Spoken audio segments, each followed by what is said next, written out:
Welcome back to the Toffee Blues, your source for all things Everton. My name's Connor Williams, and we're back with another player review. This time it is on none other than Jack Harrison, a lone player for this season. Obviously, if you don't know these player reviews, I'll talk through his stats, give my thoughts on him from what I've seen watching him personally, and then a rating. And I'll probably chuck in during talking about him whether I think we should go to, try and make this a permanent signing. So, yeah, starting off with Jack Harrison, he has played 29 games for Everton and started 25 of them. Been very, very, he's played 35 overall, but in the Premier League, he's played 25. Yeah, you know what? Very much a regular in the Sean Dyche side. Um, He's got 3 goals this season, which equals out at about 0.12 goals per 90. His expected goals is 3.57. So he's performing slightly under that, which means he, probably should be on a goal like half. I don't even know if you can say half a goal. I'd say three's fair. There's a good 0.5, so it's like a half chance. It's not the end of the world that he's slightly underperforming. His XG on target is 2.98, so he's slightly performing over that. And that is non-penalty XG as well. He doesn't take the pens. He's had 34 shots, 9 on target. That equals out to 1.38 shots per 90 and 0.37 shots on target. His assists are 3. His expected assists are 3.3. So again, slightly underperforming, but there's nothing to, worry about there. 388 passes, got a 72% pass accuracy for the season, 14 accurate long balls, 28 chances created, and 14 successful crosses.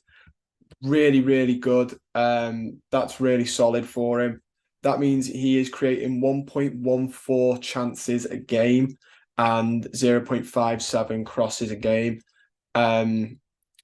1.18 successful dribbles per 90 as well, which is great to see. He is a good dribbler.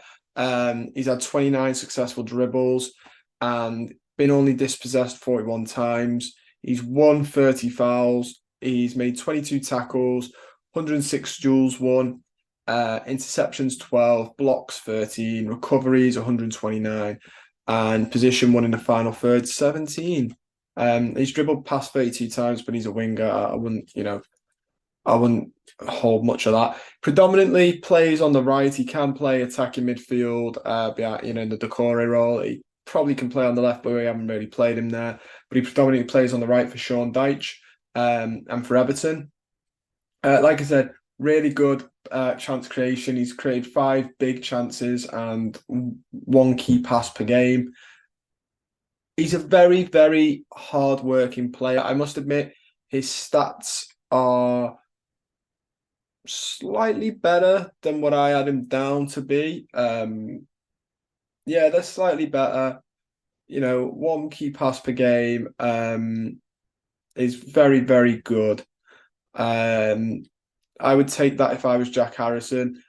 I'll get on to what I personally think, but he's a good dribbler of the ball as well. He helps us. He's not like rapid. I'm not gonna say he's not very quick, but he's not rapid. But he does have the ability to bring the ball forward. He does have a nice first touch and he can help bring the ball up the field, which is great to see. In terms of what I personally think of him, he's very similar to when you look at players on FB Ref that he's similar to. They have him similar to Dwight McNeil, which I think is fair. Chong from Luton. A couple of centre mids that are like centre mids, which is a bit interesting. He wouldn't find that, but I guess because he does the defensive work, that will be drawn into that. I don't know with Harrison. Personally, I have blown hot and cold with him. Really, I think the last couple of he's really good at what he's good at. So he's good at high pressing. His ball control, I think, is okay. He's not very good at aerial duels, but that's okay. That's okay. I don't think we need him to be. That's what we've got Calvert-Lewin in the side for. His crossing's okay. His set piecing's taking is good. His passing could be a bit better.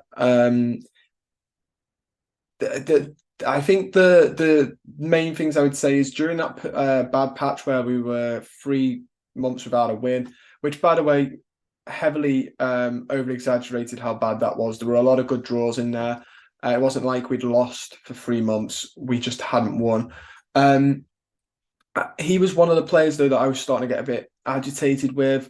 Um, I just but then since like just before the derby, he had a good game. Um, yeah, in the last, I'd say five, Burnley, I think he'd had an all right game. I think the last couple of home games that we'd seen him have little cameos in. I thought he played well against Chelsea for that full 90. I thought he played well against Nottingham Forest.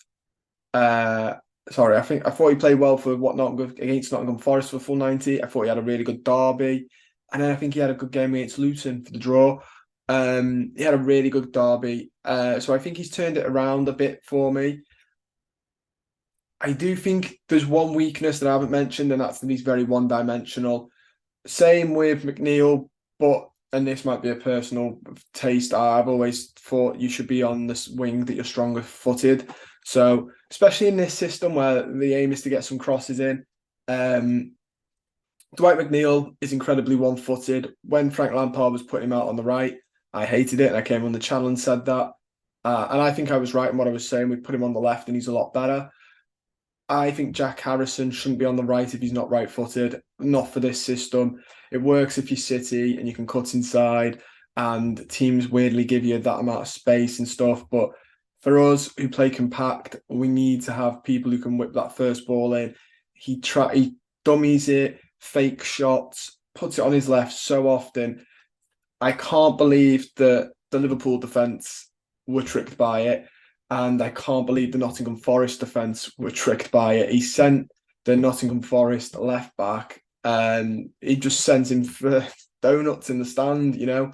He absolutely sent him, and I watched it and I thought, how's he done that then? Because I could see from a mile away what was going to happen. He was there on his right, going right up to the byline, and I think it was either Murillo or Aina comes sliding in, and he just fake shots it and turns it onto his left. And I was like, how have you committed like that rashly? So I would say that is my only concern with him. But do I think we should sign him permanently? It heavily depends on if Leeds come up. If they come up, they might be a bit more funny over the price they want to put for him. They also might be funny with doing business with us. If the price was right, maybe because he's another name and another number, and he does the defensive work well as well. I can see why Dyche likes him. If Leeds are going to come up and offer and suggest silly money in the space of 30 million, something like that, no, I would honestly say anywhere between 15 and 20. I think is a fair price for him. We'll have to wait and see what Leeds say. I think overall, we're trying to do it like 0.5 and a full number. So I'm gonna give him a 7. I don't think it's fair to give him a 6.5 because of the way the end of it's done. But I ideally didn't really want to give him a 7 because that looks like recency bias. But I am gonna give him a 7 because I do think he's played well towards the end of the season. And I think the derby was one of his, if not his best game in an Everton top. Um, yeah, I think I can confidently say that was the best game I'd seen him play for us, which was great to see, obviously, for Jack Harrison. So I think a 7 is probably where it will balance out quite nicely. Before then, I think after the derby, his best game might have been something like the draw at Tottenham, or maybe maybe the draw at Tottenham, or the Bournemouth game. Sorry, the Bournemouth game where he got a goal and assist. That was an incredible game back in October. So yeah, I'd give him a 7 overall. That's all we've got time for. Don't forget to like the video, subscribe to the channel if you're not already, and comment down below your thoughts and give me your rating for Jack Harrison. Look forward to reading them. See you soon.